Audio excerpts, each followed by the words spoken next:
Hello students, good morning to all of you. In class 12 commerce, we are studying the chapter change in profit sharing ratio among the existing partner. So today we will solve the practical question number 9, that is based on the calculation of goodwill on the basis of the by using the weighted average profit methods. So I have given this question to all of you that's in the as a homework, but no one has solved the question. I think that I should explain this question again. So first of all, I will take the question. Calculate the value of goodwill on the basis of 3 years purchase of the weighted average profit of the last 5 year profit to be weighted 1, 2, 3, 4, 5. The greatest weight to be given to the last year.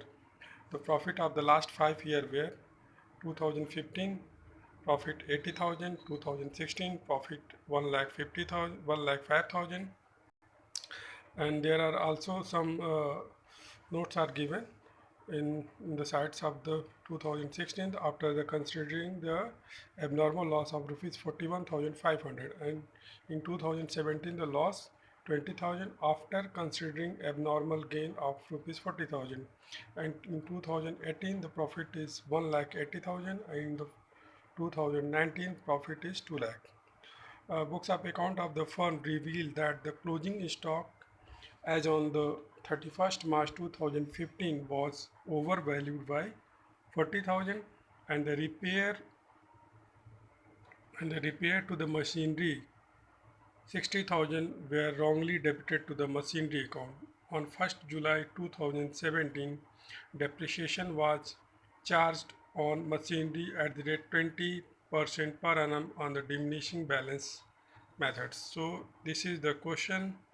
So how we will solve the question? First of all, we have to understand 2 or 3 points. There are some abnormal gains are given. As you can see, there are the abnormal gain are given in the question. That's you know that if there is a abnormal gain related to the year of the profit, we should what treatment will be done. We will add this profit in the related year profit. So if there is any abnormal gain, that should be deducted from the respective years of profit. So, and there are some additional treatment are given here, as a closing stock was overvalued in the 2015 by rupees 40,000, and the repair to the machinery 60,000 were wrongly debited to the machinery account. भाई देखो, एक machine purchase किया होगा तो भी कुछ machine का repair cost था 60,000 का, लेकिन मशीन अकाउंट में ऐड कर दिया गया और उस पर डेप्रिसिएशन भी चार्ज कर दिया गया है। तो हमको क्या करना है, डेप्रिसिएशन रॉन्गली ट्रीट किया गया तो इस डेप्रिसिएशन को क्या करेंगे, इस अमाउंट को हम लोग को ऐड करना पड़ेगा। ठीक है, तो let's move to the question solution. So the solution will be done in this way. First of all, we will make the chart of the calculation of the adjusted profit. In this way, we will make the chart. First of all, we will make the 5 column of 2015, 16, 17, 18, 19. First of all, we will put the profit in the respective years. So there we have put the profit. As you can see that we have put the profit in the 80,000, 1,05,000, and there is the loss in 2017 20,000, and in 2018 there is a profit of 1,80,000, and in 2019 there is a profit of rupees 2 lakh we have put here. So there are given that the overvaluation of the stock. So student, this is the points you should know what is the treatment. So first of all, I want to make you clear the concept. If you know that if there is a closing stock debit, suppose you are preparing the profit and loss account and you write here the closing stock in the trading account, closing stock, and you overvalued the stock by 40,000. Okay, suppose करो कि आपके पास closing stock जो है 40,000 का, आप और उसका आपने वैल्यूएशन क्या कर दिया, ओवर वैल्यूड कर दिया।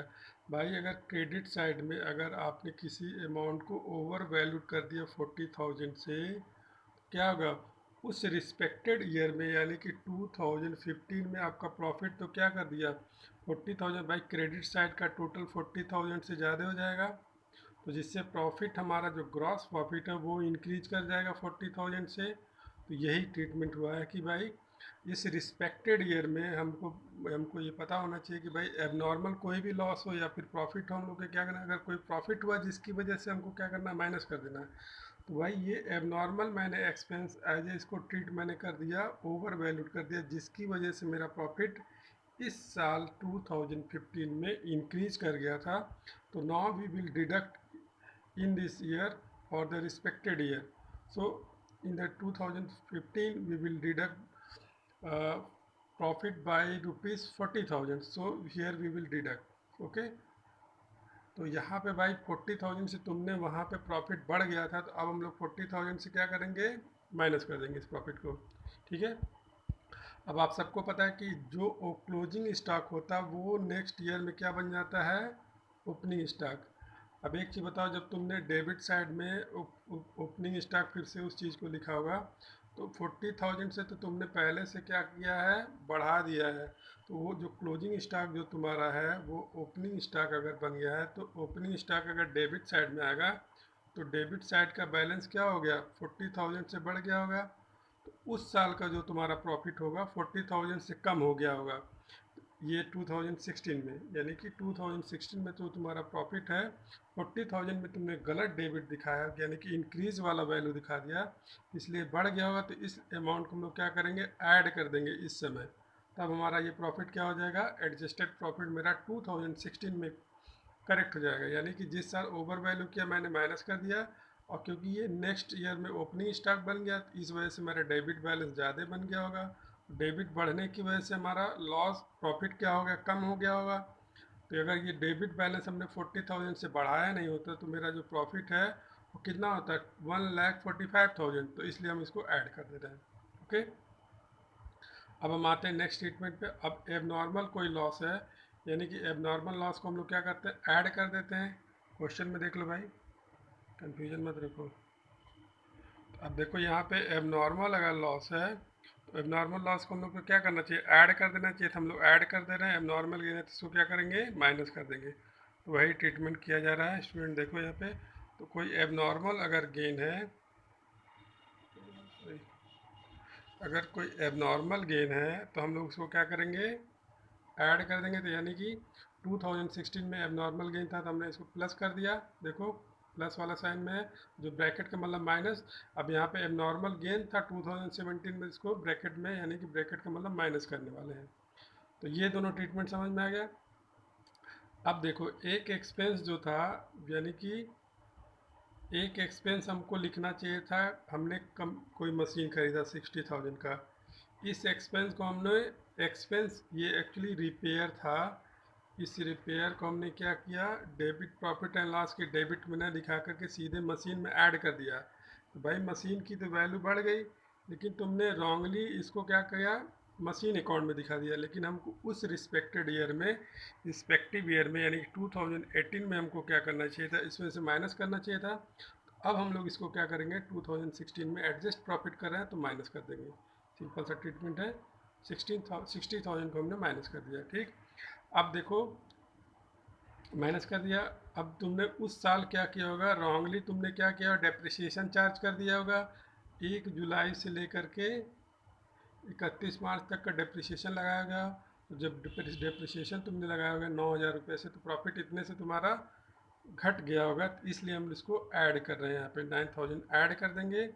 और इसी तरीके से यहाँ पे भी हम लोग क्या करेंगे, तुमने दूसरे साल भी डिमिनिशिंग बैलेंस मेथड है, यानी कि डिमिनिशिंग बैलेंस अगर मेथड है WDB, तो अगर रिटेन डाउन वैल्यू मेथड है तो उस साल में, यानी कि 60,000 पे तुमने अगर 9,000 माइनस कर दो तो 51,000 आ जा रहा है। अब इस 51,000 पे तुमने कितना लगाया होगा, 20% डेप्रिसिएशन लगाया। तो उस साल जब तुमने लगाया होगा 19 में डेप्रिसिएशन, तो उस समय डेप्रिसिएशन की वजह से हमारा प्रॉफिट क्या हो गया होगा, कम हो गया होता, इसलिए हम इसको इस प्रॉफिट को यहाँ पे ऐड कर रहे हैं। ओके, तो इस तरीके से इसका सोल्यूशन किया गया। अब इसको प्रॉफिट को हम लोग क्या करेंगे, ऐड अप कर लेंगे। ठीक है, अब इस प्रॉफिट को सब एडजस्ट करने के बाद हमारा एडजस्टेड प्रॉफिट आ गया 15 में 40,000 और 16 में 1,86,500। अब यहाँ पे दोनों माइनस में है, तो 17 में 60,000 का लॉस हो गया और 18 में 1,29,000, 20 में 19 में 2,10,200। ओके, अब हम लोग इसको क्या कैलकुलेशन करेंगे। अब ये हो गया हमारा, अब एडजस्टेड प्रॉफिट निकालेंगे, वेटेड एवरेज प्रॉफिट निकालेंगे। तो वेटेड एवरेज प्रॉफिट निकालने के first of all we will write in this way year profit weightage. तो वेटेज हम लिख देंगे, क्या बोला, सबसे जो वेटेज का इंक्रीजिंग ऑर्डर में लिखेंगे, ग्रेटेस्ट फॉर्म में लिखेंगे। तो पहले के लिए 15 के लिए 1 2 3 4 5 और इस तरीके से हम इसको राइट डाउन कर देंगे। अब इसका वेटेज प्रोडक्ट निकालेंगे, प्रोडक्ट निकालने के क्या करेंगे, तो मल्टीप्लाई कर देंगे। सबसे सब में अगर मल्टीप्लाई करेंगे तो इस तरीके से हमारा टोटल एडजस्ट करने, इसको माइनस करने के बाद टोटल हमारा जो प्रोडक्ट आ जाएगा वो हो जाएगा 18 लाख। अब इसका फार्मूला क्या है, वेटेड एवरेज प्रॉफिट का टोटल ऑफ द प्रोडक्ट मैंने ये ले लिया, टोटल ऑफ द प्रोडक्ट हमने ले लिया। अब टोटल ऑफ द प्रोडक्ट से और टोटल ऑफ द वेट, ये टोटल ऑफ द वेट से डिवाइड कर दिया। हमारा प्रॉफिट क्या, वेटेड एवरेज प्रॉफिट आ गया 1,20,000। 1,20,000 आ गया तो गुडविल की वैल्यू निकाल देंगे, weighted average profit into number of year purchase. तो नंबर ऑफ ईयर क्वेश्चन में है 3 ईयर, तो मल्टीप्लाई करेंगे तो 3,60,000 हमारा ये वैल्यू ऑफ गुडविल आ जाएगा। तो आंसर अब चेक कर लेते हैं, आंसर चेक कर लीजिए। आंसर हमारा वैल्यू ऑफ गुडविल है 3,60,000। ओके, तो इस तरीके से ये बेटा सोल्यूशन को सॉल्व किया जाएगा। तो आई होप कि आप सब ने इस क्वेश्चन को अच्छे से समझ लिया होगा। If you have any problem regarding this question you can make me call और you can text me, I will reply. Please friend, तो आप सभी लोग प्रैक्टिस करें अच्छे से।